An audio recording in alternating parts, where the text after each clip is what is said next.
Welcome back to our continuing coverage of a show that never actually ended. My guests tonight are executive producers and reporters from Showtime's political documentary series, The Circus. Please welcome Mark Halperin and John Heilemann.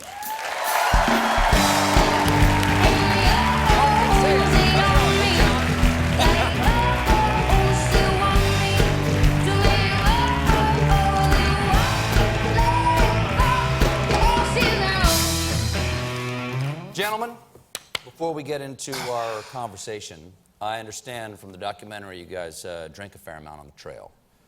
Would you care for a cocktail? Bring it on. I had 3 upstairs. Okay. What do you got? I've got some pre-made old fashions here. Would you like that? That's perfect. Okay, are doubles available? They are doubles, my friend. Oh, okay. All right. Okay. So cheers. To America. Here's to democracy. Yeah, in action. Let me ask you a technical question that you guys, being political analysts, would know, you'd understand. What the is happening?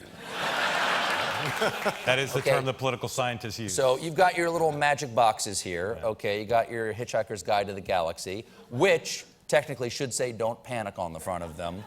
What is happening out there? I haven't looked at anything in the last half hour. What's going on? My sense is that this audience will not particularly like this, but he's now the front runner. So what does that mean? Means that in electoral college, what does that mean? Like, he has more paths now to 270 electoral votes than she does. He had almost no path a week ago. Well, that was based on the public data. I think that polling and statistics can tell you a lot. And the Clinton campaign's confidence was based on that. But there is a human element to politics.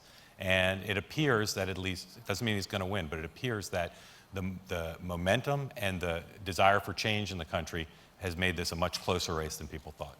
So what has happened? Like, when I came in here, Florida had not been called. Has it been called? Still has not been called. Is very close, but it looks like the amount of the lead that he has is probably going to be too much for her to surmount. So right now, so with Florida and Ohio, two states now are front and center that we weren't talking about a week ago: Wisconsin and Michigan. He's ahead in both. If he wins them both, he's president. If he wins one, he needs something else. The Clinton campaign is saying you've got areas in both states. Madison is still not reported back. Ann Arbor is still not reported back. They're hoping that there are parts of those states, when the vote comes in, they'll make them closer, and we could have some recounts. Okay. So Florida is probably gone. North Carolina is gone, been called for Trump. Ohio called a long time ago for Trump. Those were the 3 he had to win at the outset, right? So he ran the table on those big 3. The 2 that Mark said, Wisconsin, Michigan, 2 states that Democrats have won going back now 20, 25 years. There's still only about half the vote is in, but he's ahead by 2 or 3 points in both those places. She's now looking way out west for salvation, which is, Arizona, which is very close right now, a red state. That's only about a 3-point race right now. She's hoping that she can lock up Nevada. But right now, according to the New York Times, Hillary Clinton has 188 electoral votes. Donald Trump has 187 electoral votes. Wow. That's called states right now. She has how many? 187. And he has? She has 188. He has 187. But he's ahead. So she's winning. Exactly. You know what? She's up by one she should right call now. it. She should say, Exactly. done. Let's end now. Does the election have a safe word? Pumpkin patch. Pumpkin patch. Now, you guys have your documentary series, The Circus. You guys are the ringleaders, along with Mark McKinnon. Did you see where we are right now at any point? Because for the entirety of this race, people have thought well, he could get the nomination, but the things you do in the primary sort of doom you in the general election. Was there a point you went no, he could win this thing? I spent all of Saturday and Sunday and most of Monday with him, traveling to 10 states and big rallies. The Comey thing happened, right, for Sunday. And I think a lot of people looked at that and said, that's going to help her because, the FBI director cleared her. I was at a rally when it happened. But there's no time. There's no time. Well, if 11 days out you say that there's new emails, right. You guys know it takes 4 days for something to go through the gullet of the news cycle and to be digested by the people. I think I saw people digesting it really quickly on Sunday, and Republicans at his events were really angry They used words stronger than angry about how they felt. And I think when the thing happened 10 days ago, the Clinton people said, this is going to rev up our people because they're going to be mad at the FBI. A lot of Republicans, I think, spent Sunday, Monday, Tuesday mad at the FBI, and that may have helped him. So they were enraged by the fact that she had been cleared, even though she had been thrilled by the idea that she'd be implicated 10 days before. Right. Okay. Maybe. I mean, look, he surged at the end. There's no doubt that he surged because every public poll would have told you he was going to lose by 3 to 5 points. So if you were going to put your money down right now, what would you say? He's the favorite right now. He is. I mean, she can still win. How about you, John? I think that's right. I think right now, if you had to bet at this moment, he's a narrow favorite. Is this moment right now the craziest part of the election? Or in the last year that you've been covering this, were there crazier moments than what's happening right now? Or is this just the ultimate fruit of the crazy tree? Well, I think it's hard to see it except to look at it as a continuum.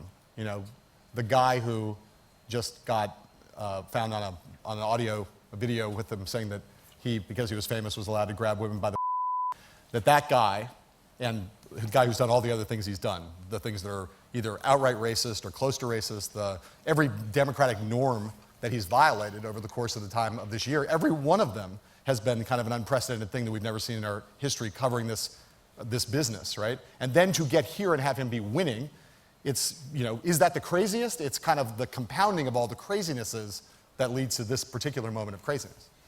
Well, you guys have been following this. If you were going to give a diagnosis, if you were going to give an MRI to the nation to say, like, how did we get to this spot, what would be the diagnosis for the United States? Dr. Halperin, what is your diagnosis for the United States? Can an MRI detect severe schizophrenia?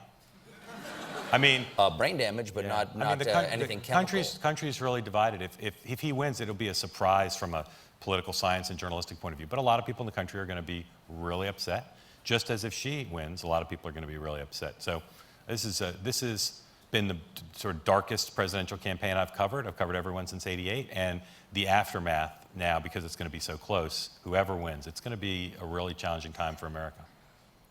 I think the diagnosis would be... Good line for a comedy show, eh? Yeah, right. No, I'm not sure if it's a comedy show at this point. Yeah. Yeah. I think we're in the middle of a documentary right now. Am I in your documentary right now? Do something. Is this just for Showtime? Do something irresistible. What? Do something irresistible. You'll make it. Or you mean we're making up the results? Into the documentary? Yeah. If Trump wins, how about bursting into tears and screaming for the next 45 minutes? What'd you want to say? What? Donald Trump has taken the state of Florida. Right. Okay, so that's been called. He is now on the doorstep of 270 electoral votes. Wow. That's a horrifying prospect. I can't put a happy face on that, and that's my job. Is there a comparable moment in American political history that you can pull out? John, can you pull anything out of your pocket of all the politics you've followed? Or are we on virgin snow right now? We're on virgin snow, although I wouldn't necessarily say it's snow. It looks more like something maybe a little browner than snow that we're on right now. No, I don't think anything's been like this before. And if you think about this whole campaign, when we started the circus, the first episode we did was called The Outsiders. And it was really focused on the two, I think, most important people in the race. One of them was Donald Trump, and the other was not Hillary Clinton. The other was Bernie Sanders.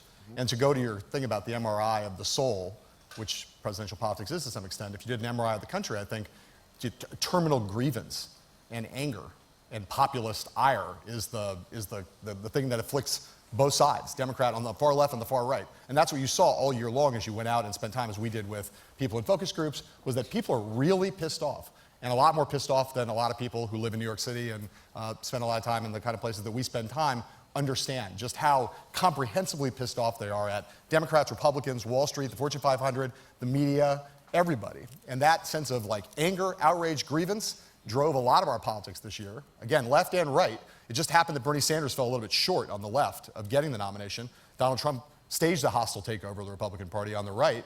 And now we are where we are, which outside of the Civil War, World War II, and including 9/11, this may be the most cataclysmic event the country's ever seen. Well,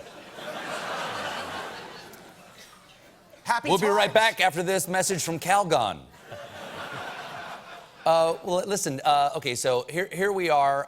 Do we happen to know what the electoral count is right now? 216 to 188. 216 That to would be 188. Trump with 216. When will we know? Trump wins- I'm sure networks are very hesitant to call it. Right. When do you think we'll know at this point? If Trump is projected to win Wisconsin or Michigan, he'll almost certainly win. But we just don't know how quickly they're going to count in those states. And again, you know, there was a lot of talk leading up to today and today that if Trump lost, he would challenge the results. Yes. I think Hillary Clinton's going to be under a lot of pressure to challenge the results in any close state. Really? Yeah. Right now, you have 72% of the vote is in Wisconsin, and Trump is up by 3 points. Is that a lot? 3? Yeah. It's 72? It's enough for him to be president, yeah. Okay. Yeah. There's the latest map. We got it up right now. If you guys can see it, it's. Do we have it up here, or is this on broadcast right now? Okay. All right. And so Michigan- This is the map as it exists right now. And Okay. in Michigan, you've got 63% of the vote in, and Trump up by 1. So again, So it's a She can, toss-up. she can could still win this. both those states. If she wins Wisconsin, or wins Michigan and loses Wisconsin, then we have to look at New Hampshire, maybe Arizona, maybe that one congressional district in Maine. There are combinations now that get them to 269. Okay. I mean, yes. But then what happens if there are 269, 269? Donald Trump is the president. Why? Because in a tie race like that, it goes to the House of Representatives, which is controlled by Republicans. It gets more fun all the time. Right. In Well, this gentlemen, case, in this case, the tie does not go to the runner. The tie goes to the Trumper. I'm so glad you guys are here. I wouldn't want to be alone right now. Cheers. Thanks so much for being here. Thanks for the news, however You don't mean upsetting any it of might that. be. You don't mean any of that. No, obviously, I'm very grateful that you're here. I'm going to finish this real. You can finish mine too. I gotta go back to work. No. I got to work. The final season of The Circus airs this Sunday. Mark Halperin and John Heilemann, everybody. We'll be right back.